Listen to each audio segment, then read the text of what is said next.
Okay, as we come to 1 Peter 3, 8 through 12, Peter begins by saying to sum up. Now, when he says to sum up, he's referring to this long section starting in 1 Peter 2, 13, all the way through 1 Peter 3, 12. It's a section on relationships, and he wants to conclude this big, long section on relationships. He's talked about the relationship between citizens and government, the relationship between servants and masters, the relationship between wives and husbands, and the relationship between husbands and wives. And now he's talking about the entire body of Christ. So to sum up, he's saying, let me give you my final concluding thoughts on relationships within the church. And he's going to start off by telling them, see, all of you, this is the entire church, the body of Christ. He starts off by telling them what they should do. Secondly, what they should not do.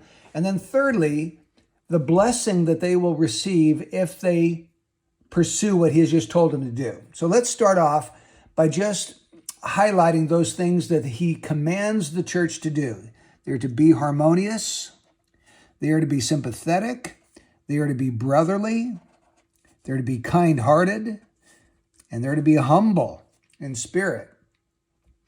They are to give a blessing.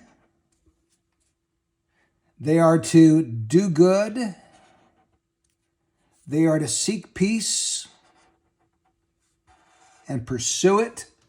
So those are all the positive things he's commanding them to do. And notice that in this whole section here, he's quoting Psalm 34. Verses 12 to 16. So his point is, okay, to sum up, all of you within the body of Christ, this is what I want you to do. I want you to be harmonious, get along with each other, sympathetic, feel the needs and hurts of your brother or sister, be brotherly, act as family members, be kind-hearted towards each other, be humble, not proud or arrogant, be humble in spirit. And instead of returning evil for evil or insult for insult, give a blessing instead. If someone does something that you don't like or hurts you or wounds you, don't retaliate. Give them a blessing instead. Now let's also highlight the things that he tells them not to do. Not returning evil for evil or insult for insult. And then down here, he says he must keep his tongue from evil and his lips from speaking deceit. He must turn away from evil. And then the final section, the Lord is against those who do evil. So evil is the negative thing that he's wanting them to strive against. Not returning evil for evil. If someone does evil to you, don't do evil back to them. If someone insults you, don't insult them in return. Instead, he's got to keep his tongue from evil. These two things are very close related. He must keep his lips from speaking deceit. He must turn away from evil. He must not do evil. Now, all of these positive things are closely related as well. Let's just show how they connect.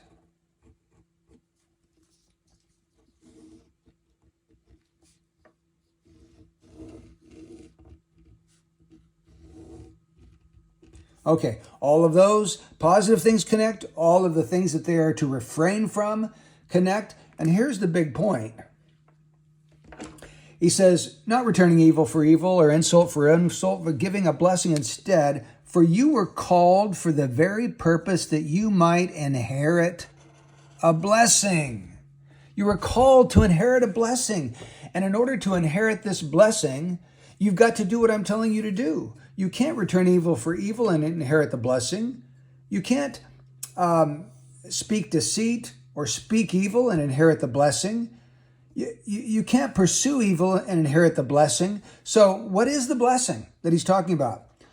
For the one who desires life, there's the blessing. To love and see good days, there's your blessing. For the eyes of the Lord are toward the righteous. There's the blessing. His ears attend to their prayer. There's the blessing.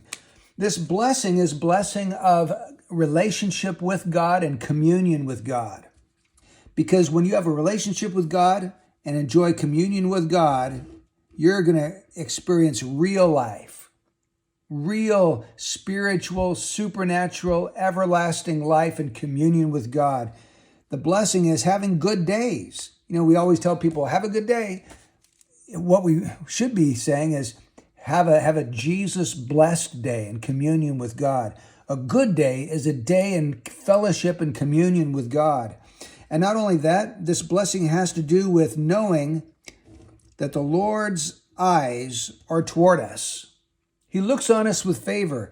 And not only that, but his ears are attending to our prayer. He listens to us when we talk with him. His ears open up and they attend to us when we talk. His eyes are watching us to watch over us for good. So here, Peter sums up all relationships, talking about those in the body of Christ. It says to pursue those things which make for peace. Don't do those things which cause conflict.